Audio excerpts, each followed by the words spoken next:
অস্ট্রেলিয়াকে পরপর 2 ম্যাচে হারিয়ে সিরিজ জিতে নিল পাকিস্তান। প্রথম ম্যাচে আগেই জয় পেয়েছিল এবং আজকের ম্যাচে জিতল 90 রানে, এবং যার ফলে রীতিমতো সিরিজ জিতে নিল পাকিস্তান। শুধু সিরিজ জেতা নয়, এক কথায় সামনেই যে টি-20 বিশ্বকাপ রয়েছে সেই বিশ্বকাপের প্রস্তুতি ভালোভাবেই সেরে রাখলো পাকিস্তান। এবং আজকের ম্যাচে পাকিস্তান প্রথম ব্যাট করতে নামে এবং নির্ধারিত 20 ওভারে 5 উইকেট হারিয়ে তোলে 198 রান। এবং পাকিস্তানের ব্যাটসম্যানদের মধ্যে সাইম আয়ুব করেন 11 বলে 23 রান এবং সালমান আগা করেন 40 বলে 76 রান। তিনি সর্বোচ্চ রান করেন, মারেন 8টি 4 এবং 4টি ছক্কা।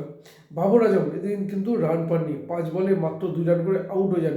উসমান খান করেন 36 বলে 53 রান এবং তিনি মারেন 4টি 4 এবং 2টি ছক্কা। এছাড়া সাবাদ খান করেন 20 বলে 28 রান এবং এই রানের উপর ভর করে পাকিস্তান তোলে 20 ওভারে 5 উইকেট হারিয়ে 198 রান। এবং যদি বলি অস্ট্রেলিয়া বোলারদের মধ্যে কেউ তেমন সফল হয়নি। অ্যাডাম জাম্পা 27 রান দিয়ে পান 1 উইকেট। এরপরেই খেলতে নামে অস্ট্রেলিয়া 199 রানের লক্ষ্যমাত্রা নিয়ে।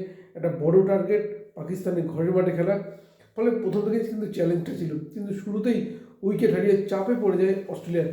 22 রানের প্রথম উইকেটে পতন হয়, এরপর 22 রানের দ্বিতীয় উইকেটে পতন হয়, 29 রানের তৃতীয় উইকেটে পতন হয়, 53 রানের চতুর্থ, 54 রানের পঞ্চম, পরপর 5টি উইকেট হারিয়ে রীতিমতো চাপে পড়ে যায় অস্ট্রেলিয়া এবং যার ফলে আর ঘুরে দাঁড়াতে পারেনি অস্ট্রেলিয়া। শেষ পর্যন্ত 15 ওভার 4 বলে 108 রানে অল আউট হয়ে যায় অস্ট্রেলিয়া। এবং অস্ট্রেলিয়ার ব্যাটসম্যানদের মধ্যে যদি বলি, কেবল ক্যামেরন গ্রিন করেন 20 বলে 35 রান এবং ম্যাট শর্ট করেন 23 বলে 27 রান এবং ক্যাপ্টেন মিচেল মার্শ করেন 14 বলে 18 রান। এছাড়া আর কোনো ব্যাটসম্যানই তেমন রান পাননি, যার ফলে অস্ট্রেলিয়ার ইনিংস শেষ হয়ে যায় মাত্র 108 রানে, আর যার ফলে এই ম্যাচ 90 রানে জিতে গেল পাকিস্তান। পাকিস্তানের বোলারদের মধ্যে যদি বলি, আবরার আহমেদ 14 রান দিয়ে পান 3 উইকেট এবং সাদাব খান 26 রান দিয়ে পান 3 উইকেট।